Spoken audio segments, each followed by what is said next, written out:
Bonjour les amis, allez on se retrouve encore aujourd'hui pour lire une autre histoire. Celle d'aujourd'hui s'appelle Pourquoi les grenouilles annoncent-elles la pluie? C'était du temps où un empereur régnait sur le ciel. Une grande sécheresse sévissait sur la terre de Chine, privée d'eau, les sols durcissaient, les rivières tarissaient, les arbres et les plantes dépérissaient, les animaux mouraient de soif. Au fil des jours, la situation s'aggravait. Animaux, petits et grands, se lamentaient. Oh, malheur de malheur! Quelle injustice! Qu'allons-nous devenir? Parmi tous ces animaux se trouvait une grenouille, maligne comme tout, qui réfléchissait beaucoup. Un matin, elle eut une idée et en fit part à ses amis. Je vais aller me plaindre à l'empereur du ciel. Son génie de la pluie, le dragon Mua, ne fait pas son travail. Il oublie d'ouvrir les portes et les fenêtres des nuages. On ne va pas se laisser faire. Je t'accompagne, dit le crabe aux grosses pinces. Nous aussi, tu peux compter sur nous, dirent l'ours et le tigre. La grenouille, accompagnée de ses trois amis, partirent gravir les montagnes en direction du ciel. En chemin, ils rencontrèrent le renard et l'abeille qui leur demandèrent « Où allez-vous comme ça ?»« Chez l'empereur du ciel pour nous plaindre de Mua, le génie de la pluie. »« Ah, et si nous venions avec vous ?»« Volontiers, dit la grenouille. » Et hop, ils sont partis. Très vite, les 6 compagnons atteignirent le sommet, sautèrent et volèrent de nuage en nuage. Arrivés tout au bout du ciel, ils découvrirent le palais de l'empereur. Devant l'impressionnante porte de bronze se trouvait un magnifique tambour. Quiconque estimait que l'injustice régnait sur terre avait le droit de s'en servir pour prévenir l'empereur. « Laissez-moi faire, dit la grenouille à ses 5 amis. Cachez-vous là, tout près, je vous appellerai si j'ai besoin de vous. » La grenouille frappa fort, très fort, de plus en plus fort sur le tambour. Et boum, boum, boum, quelqu'un apparut à la fenêtre. C'était justement le dragon Mua, le génie de la pluie, venu faire un petit séjour à la cour céleste, en l'absence de son maître l'empereur, parti en voyage. Qui ose tambouriner et troubler ainsi mon sommeil? Lança-t-il furieux. Il envoya le gardien du palais voir ce qui se passait. Le gardien, en bon serviteur, courut à la porte. Il revint aussitôt apporter la réponse à Mua. « C'est la grenouille. Elle veut se plaindre de vous à l'empereur. Lui dire que vous ne faites pas votre travail. »« Quelle effrontée !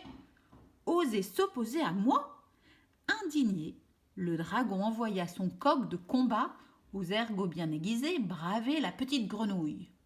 Quand la grenouille aperçut le coq, elle fit signe à l'ami renard qui sortit de sa cachette, sauta sur le volatile et n'en fit qu'une bouchée. Beau. En apprenant la fin tragique de son coq, Mua sentit la colère monter en lui. « Quel manque de respect !» s'écria-t-il. « Je ne vais tout de même pas me laisser dominer par une minuscule grenouille. » Il envoya son chien, au croc redoutable, affronter la petite grenouille. Quand la grenouille aperçut le chien, elle fit signe à l'ami l'ours qui sortit de sa cachette, sauta sur le molosse, l'écrasa, l'aplatit et le laissa inanimé, face contre terre. Bon. En apprenant l'anéantissement de son chien, Mua faillit s'étrangler de fureur. « Que dis-tu là? Un renard et maintenant un ours qui s'en prennent à des animaux célestes? Et cette maudite grenouille qui ne cesse de coasser et de tambouriner? Elle va finir par alerter l'empereur. Elle va me le payer. Prends cette hache et délivre-moi au plus vite de cette insolente et de ses maudits amis. » Oh là là! Le gardien, en bon serviteur, empoigna la hache et rassembla tout son courage, gagna le seuil du palais. Quand la grenouille l'aperçut, elle fit signe à l'ami l'abeille, à l'ami crabe et à l'ami tigre, qui sortirent tous 3 de leur cachette et se jetèrent sur lui.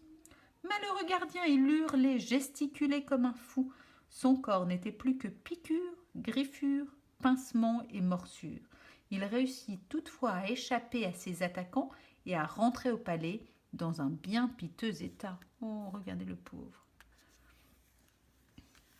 Soudain, une voix retentissante se fit entendre. Que se passe-t-il donc ici?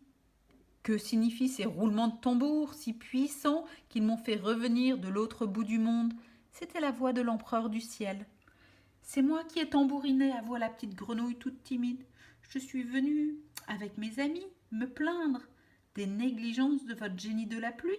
L'empereur l'écouta attentivement et reconnut qu'une grande injustice s'était produite sur la terre de Chine. Sans plus attendre, l'empereur fit appeler le dragon Mua qui essayait de se faire tout petit dans un coin. Tu avais une tâche d'arroser la terre, gronda l'empereur. Tu as manqué à ton devoir. Tu seras sévèrement puni. Mets-toi vite au travail et reviens me voir quand tu auras fini. Tout penaud, Mua, le génie de la pluie, s'envola aussitôt exécuter sa mission.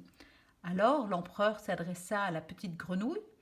Si à l'avenir Mua oublie encore d'ouvrir les portes et les fenêtres des nuages, ne te fatigue pas à revenir ici. Contente-toi de coasser très fort, il t'entendra et accomplira docilement son travail. La petite grenouille s'inclina, remercia l'empereur du ciel et s'en retourna chez elle avec ses amis. Et voilà pourquoi, depuis ce temps, les grenouilles, malignes comme tout, font tant de bruit quand la pluie vient à manquer. Et voilà. Alors, ça c'est la grenouille. Et est-ce qu'on se souvient du son que fait la grenouille? On dit que la grenouille coasse. C'est ça ce qu'on entend quand la grenouille fait du bruit. J'espère que ce conte vous a plu et je vous dis à bientôt.